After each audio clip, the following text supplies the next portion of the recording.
It is well known that the Bridgerton family is famous for being one of the most popular and wealthy in London. Despite being a large family, they live surrounded by luxury and comfort and do not seem to skimp on expenses when it comes to parties and celebrations. And it is precisely this detail that made me wonder, where do the Bridgertons get their money from? What do they live on? What do they do?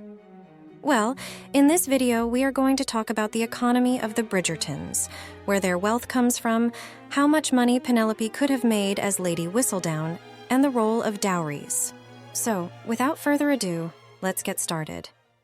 The Bridgerton story is set in the British Regency between 1811 and 1820. Members of the high nobility held titles such as Duke, Marquess, Earl, Viscount, and Baron, often referred to as nobles or lords. People with noble titles enjoyed a series of privileges and benefits that gave them a prominent position in society. These privileges included not only material and economic aspects, but also social and political ones.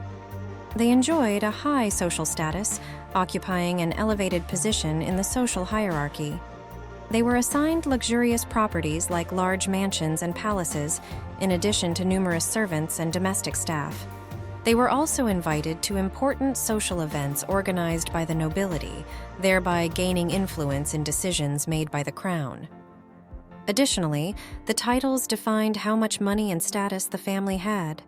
Dukes, for example, ranked just below princes, making them some of the highest and wealthiest positions.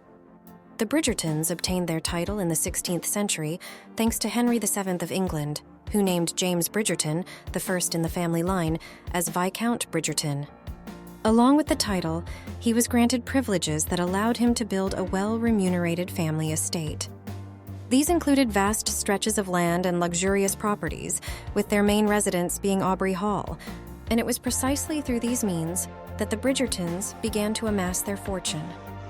On one hand, they rented out their new lands to farmers and tenants and collected taxes, providing them with a constant source of income, while at the same time retaining certain estates they used to generate their own crops and produce.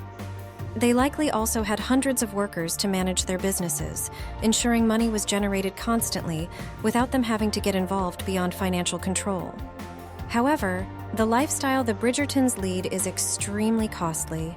We frequently see them attending or planning balls and events. This, aside from generating costs in decoration, food, and other details, also involves the purchase of new luxurious clothing and jewelry as they are members of high society. Because of this, London's upper-class families needed other sources of income, and this is where dowries come into play. One of the most favorable sources of income was obtained through a good marriage. During the Regency era, the only person entitled to manage the family estate, the title, and therefore the highest sum of money, was the firstborn son, the heir. The other sons, although clearly not enjoying the same privileges as their older brother, would receive substantial funds, depending, of course, on the family's fortune. In the Bridgerton family, Anthony was the firstborn, therefore inheriting the title of Viscount and being obliged from a very young age, due to his father's premature death, to manage his family's properties. Colin, Benedict, and Gregory, on the other hand, did not acquire any official title.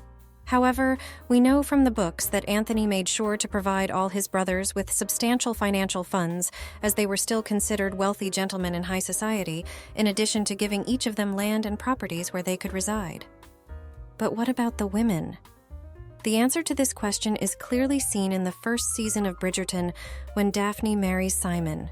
At that time, the inheritance women received was known as a dowry, which was essentially given not to them, but to the man they married. This could be given in the form of money, properties, land, and even jewelry. Although the dowry was offered to the groom, it was meant to ensure the financial well-being of the married couple, establish the economic stability of their future home, and, in many cases, improve the social position of the bride's family, especially in marriages of convenience, which were most common in reality. The size of the dowry could significantly influence a woman's marital prospects. Women with large dowries were more desirable in the marriage market, while those with small dowries or without a dowry could face difficulties finding a husband. Once married, the dowry's management usually fell into the husband's hands. However, in some cases, the dowry could be legally protected to ensure it was used for the benefit of the wife and her descendants. In some marriages, the dowry was used to buy properties or invest in businesses, thereby ensuring future income for the family.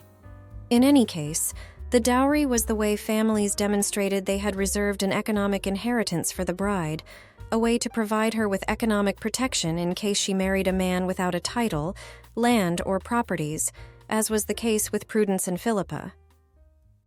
Before marriage, the dowry could be negotiated between the two families, and an agreement had to be signed, which could include specific clauses about the administration and use of the dowry, known today as prenuptial agreements.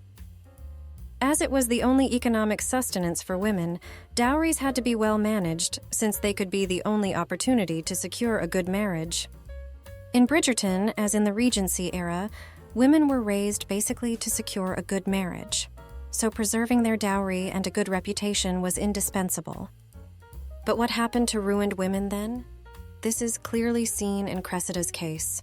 In the series, Cressida has been in the marriage market for 3 seasons without finding a husband. We don't know for sure why she hasn't been able to marry, though we could speculate it's because of her hostile personality, but it could also be due to a small dowry. In any case, Cressida ends up ruined after lying about her identity as Lady Whistledown, which completely ruins her chances in the marriage market. That's why her father opted to send her to the countryside under the care of an aunt. In these cases, women who couldn't marry had to take on other professions that allowed them to subsist on their own, such as being governesses, nannies, chaperones, and even maids like Sophie Beckett, Benedict's love interest. But that's another topic you'll have to find out about by watching the video I'll link above. Aside from dowries, women weren't allowed to have their own money. However, in Bridgerton, we see how the women have small sums of money they use to buy ribbons, or, in Eloise's case in the series, to bribe people. This is an exception the family makes, and was not common at the time. Another exception to the rule was Penelope, who managed to amass her own fortune as Lady Whistledown. The sale of her gossip column under the pseudonym of the controversial author earned her thousands of pounds, which becomes more evident in the 3rd season of the series when, after being blackmailed by Cressida, she admits to having even more money than Cressida demands. If we recall, Cressida demands double the reward Queen Charlotte offered for her identity, which was the sum of £5,000, so Penelope had to pay her £10,000. Let's also consider that Penelope confesses to having even more than that, which means that she was basically a millionaire, because to give you an idea, £10,000 at that time is the equivalent of about $1 million today. However, Penelope couldn't spend this money until either of these two things happened. She married a millionaire and could disguise her expenses as using her husband's money, or she revealed her identity as Lady Whistledown, which indeed happened in the series. In the meantime, Penelope had to use the little money her mother gave her and give her own to her family, passing it off as the fortune of a distant great-aunt of the Featheringtons and donating it to some foundations, as happens in the books. Knowing this, it now seems quite logical that Cressida lied about being Lady Whistledown, as the money she would earn from Queen Charlotte's reward would help her escape and live comfortably without being forced to marry the love interest her father had found for her. Of course, her interest in the reward cast doubt on the authenticity of her claims, as it was obvious Lady Whistledown was a wealthy woman who didn't need money at all, contrary to Cressida, who seemed desperate to get it. Later, when her father threatened to send her to the countryside, she decided to demand £10,000, which would be more than enough to live comfortably for the rest of her life. On the other hand, good management was needed to preserve the family estate, as the luxuries flaunted at the time led families to take out loans to maintain their lifestyle, often accumulating significant debts, so it was common for noble families to face financial difficulties due to their high level of spending. The Bridgertons were known for having good control of their estate, allowing them to live a good lifestyle without any family members having to resort to other common professions of the time, like law, the army, or even joining the clergy. Remember, if you like these kinds of videos, the best way you can support me is by leaving a like, subscribing, and hitting the notification bell. See you in the next video.